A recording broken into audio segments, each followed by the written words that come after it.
Present time में world के richest person Elon Musk, जो वर्ल्ड की दो फेमस और बहुत बड़ी कंपनीज, पहली टेस्ला और दूसरी स्पेसएक्स को रन करते हैं। लेकिन आपको ये जानकर हैरानी हो सकती है, टेस्ला ने एक टाइम पर इतने बड़े फाइनेंशियल ट्रबल को फेस किया कि इलॉन मस्क को अपनी पूरी पर्सनल वेल्थ टेस्ला को बचाने के लिए लगानी पड़ी। उसके बाद जब ग्रोथ के लिए पैसा चाहिए था तो $13 बिलियन इंडियन करेंसी में अगर हम इसे कैलकुलेट करें तो अमाउंट आपके सामने है, आप उसे पढ़ सकते हो। वहीं अगर हम बात करें स्पेसएक्स की तो उसको ग्रो करने के लिए इलॉन मस्क ने $1 बिलियन का लोन लिया, जिसकी इंडियन रुपीस में वैल्यू निकल कर आती है 8,000 करोड़। इलॉन मस्क ही नहीं, मुकेश अंबानी की कंपनी रिलायंस इंडस्ट्रीज 3,13,000 करोड़ के डेप्थ में है। गौतम अडानी का अडानी ग्रुप, इसके ऊपर 2,27,000 ट्रिलियन रुपीस का लोन है। वर्ल्ड के रिचेस्ट पर्सन ह्यूज डेप्थ में है और ये डेप्थ जानबूझकर लेते हैं ताकि और अमीर बन सके। ऐसा नहीं है लोन केवल अमीर लोग लेते हैं, लोन मिडिल क्लास लोग भी लेते हैं, गरीब लोग भी लेते हैं। फर्क सिर्फ इतना है, जहां अमीर और अमीर बनने के लिए लोन लेते हैं तो मिडिल क्लास और गरीब लोग अमीर दिखने के लिए लोन लेते हैं। यूपी के एक छोटे से कस्बे में रहने वाला मनीष, जो दिखने में काफी स्मार्ट है, उसे घूमने का और अमीर दिखने का भी शौक है। 25 साल की एज में उसकी 18,000 सैलरी पर जॉब लगती है। बचपन से ही उसका सपना था स्पोर्ट्स बाइक लेने का और उस पर मीना, जो 10th क्लास से उसके साथ रिलेशनशिप में थी, उसे घुमाने का। जॉब लगते ही मनीष EMI पर स्पोर्ट्स बाइक ले लेता है, जिसके कारण 18,000 रुपए जो वो मंथली का कमाता है, उस पर 10,000 रुपए पर मंथ की वो EMI पे कर रहा होता है। कुछ महीने बाद मनीष का बैंक उसे क्रेडिट कार्ड लेने को कहता है, जिसमें मनीष की सैलरी के बेस पर लिमिट होती है 1,50,000 रुपए।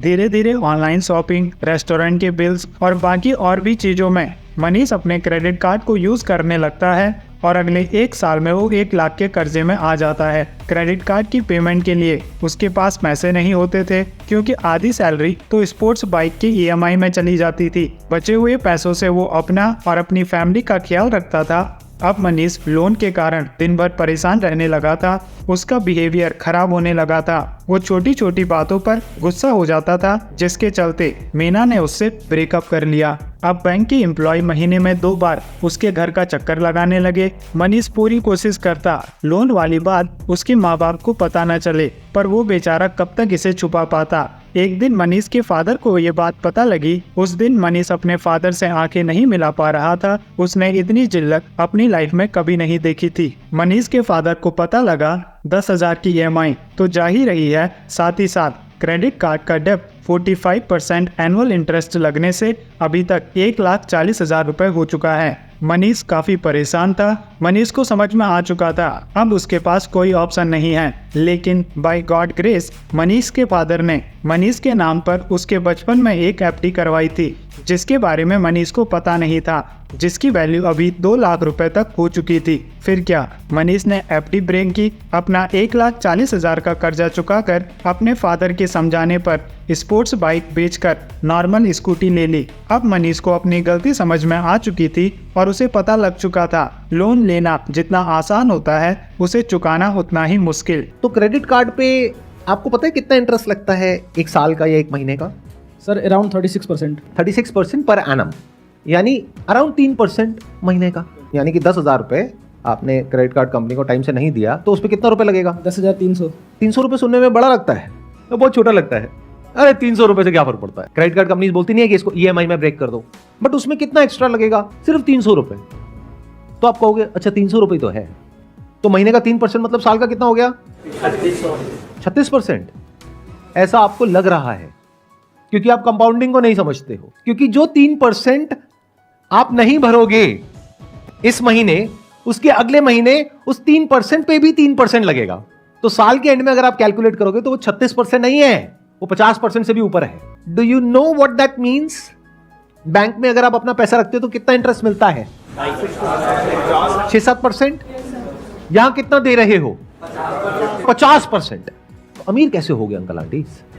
लाइफ में अगर सबसे बड़ा बोझ अगर किसी चीज का होता है तो वो है कर्ज का बोझ। ये तो कहानी थी मनीष की। मनीष के जैसे लाखों लोग इंडिया में हर रोज लोन लेते हैं, उसके डेप्थ में फंसकर उसी ट्रैप में फंस जाते हैं और कभी भी उस ट्रैप से बाहर नहीं आ पाते, जिस चक्कर में वे अपनी पूरी लाइफ में गरीब और गरीब होते चले जाते हैं। कई सारे लोग जॉब नहीं छोड़ पाते क्योंकि उनकी ईएमआई बंधी हुई होती है। महीने का एक फिक्स पैसा उन्हें लोन को चुकाने में देना होता है। अभी तक हमने कर्ज के दो पहलू देखे हैं। एक तरफ अमीर लोग लोन लेकर और अमीर होते हैं, तो वहीं दूसरी तरफ गरीब और मिडिल क्लास लोग लोन लेकर इसके ट्रैप में फंस जाते हैं और इस तरीके से फंसते हैं कि उनकी पूरी लाइफ खराब हो जाती है। खुद मेरे ऐसे कई दोस्त हैं जिन्होंने ईएमआई पर आईफोन बाई किया हुआ है, कुछ दोस्तों ने लोन लेकर कार बाई की है, कुछ क्रेडिट कार्ड का यूज करते हैं जिस पर उन्हें 45% का एनुअल इंटरेस्ट पे करना पड़ता है। अनुज मेरे इंटर कॉलेज का दोस्त, जिसने मुझे रिसेंट में ही कॉल किया था, जो मुझे ऐसे इन्वेस्टमेंट ऑप्शन के बारे में पूछ रहा था जिससे वो अपनी इन्वेस्टमेंट पर ज़्यादा से ज़्यादा रिटर्न कमा सके। थोड़ी देर बाद बात करने से पता लगा उसने 3 लाख का पर्सनल लोन लिया हुआ है, जिस पर वो 15 से 18% का एनुअल रिटर्न पे करता है। तो मैंने उसे पहले लोन को चुकाने की एडवाइस दी ताकि एक बार लोन चुकाने के बाद वो फ्री माइंड से अपनी इन्वेस्टमेंट कर सके। Anything can happen in markets. I mean, anything can happen in markets, and that's why they don't ever borrow money against securities. That markets don't have to open tomorrow. I mean, you can have extraordinary events. So, I think to some extent, you can get some of the instruments that people don't understand very well that have a lot of firepower in them, like and the volatility they index can and trigger. things that are Yeah, tied and to that. the idea of people taking a position. And they're gambling. They're not investing. Nobody's investing when they buy, some supercharged index on how the VIX does or something like that. They don't need it in their life. It's an कई सारे लोगों को लगता है वे 15 से 20 लाख का loan ले लेंगे 12 से 13 की इंटरेस्ट पर, और उसके बाद उस पैसे को शेयर मार्केट में इन्वेस्ट करके 20 से 25% का रिटर्न कमाएंगे।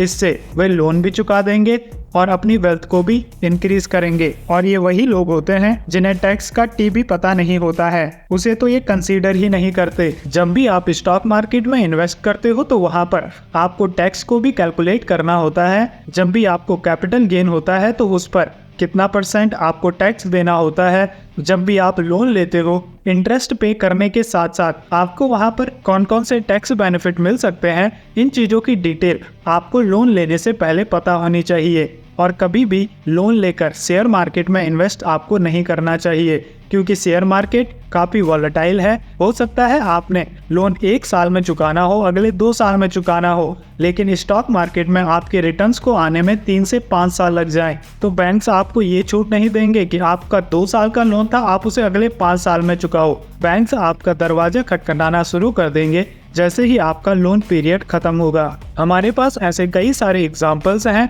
जहां पर लोग लोन लेकर बर्बाद हुए हैं। Minister of state for home affairs Nityanand Rai के द्वारा सबमिट की गई एक रिपोर्ट के अकॉर्डिंग 2018, 2019 और 2020 में अनएम्प्लॉयमेंट और डेप्थ के कारण 25,000 से ज़्यादा लोगों ने सुसाइड किया है। तो वहीं ये जो नंबर है वो लगातार बढ़ रहा है। कुछ लोग इलॉन मस्क, मुकेश अंबानी, गौतम अडानी इनसे इंस्पायर होते हैं, और यही नहीं, कई सारे छोटे छोटे बिजनेसेस भी लोन लेकर काफ़ी बड़े हुए हैं। तो लोन लेना सही या गलत नहीं है, उसका यूज़ आप किस तरीके से कर रहे हो, कहाँ कर रहे हो, वो काफ़ी ज़्यादा इम्पॉर्टेंट है। इसके अलावा टैक्सेस की सही नॉलेज होना, इंटरेस्ट रेट और मार्केट की सही समझ ही आपको लोन ट्रैप से बचा सकती है। बैंक्स, NBFCs और लोन देने वाली कई सारी कंपनीज ने लोन की प्रोसेस को इतना सिंपल कर दिया है और इतना अट्रैक्टिव कर दिया है कि हर 18 से 20 साल के जेनजी को लगता है वे आसानी से लोन ले सकते हैं, वे अमीर दिख सकते हैं, वो महंगा फ़ोन खरीद सकते हैं, महंगी गाड़ी खरीद सकते हैं। कुछ को लगता है वो इजीली बिजनेस पर अपना पैसा इन्वेस्ट करके उससे अमीर बन सकते हैं।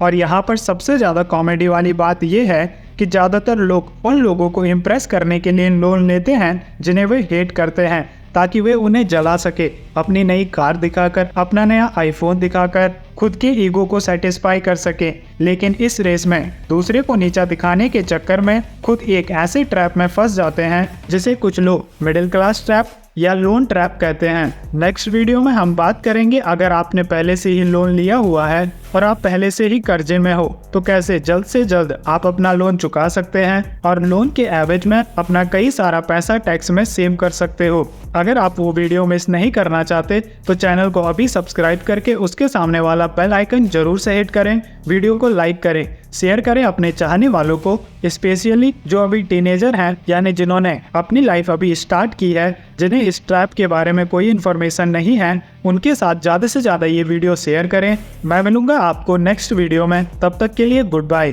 Keep learning, keep growing.